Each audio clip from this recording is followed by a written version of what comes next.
இலங்கையின் தேசிய மலர் பற்றி பார்ப்போம். அந்த வகையிலே இலங்கையின் தேசிய மலர் நீல அல்லி ஆகும். இது 1986 பிப்ரவரி 26 அன்று அதிகாரப்பூர்வமாக அறிவிக்கப்பட்டது. இதன் தாவரவியல் பெயர் நிம்மி ஸ்டெல்லாட்டா ஆகும். சிங்களத்தில் இது நீல மணல் என்று அழைக்கப்படுகிறது. தேசிய மலர் பற்றிய முக்கிய தகவல்கள். பொருள்: நீல அல்லி மலர் உண்மை, தூய்மை மற்றும் ஒழுக்கத்தை குறிக்கிறது. பண்பாடு: பௌத்த இலக்கியம் மற்றும் சீரியா ஓவியங்களில் இந்த மலர் முக்கிய இடம் பெறுகிறது.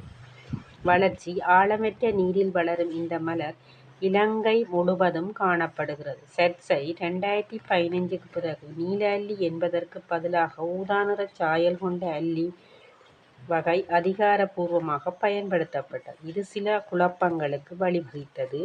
ஆனால் உத்தியோகபூர்வமாக இப்போதைய தேசிய மலர் நீல அல்லியே ஆகும். தொடர்ந்தும் இணைந்திருங்கள் ஸ்கை ஸ்மார்ட் லேர்னிங்குடன்.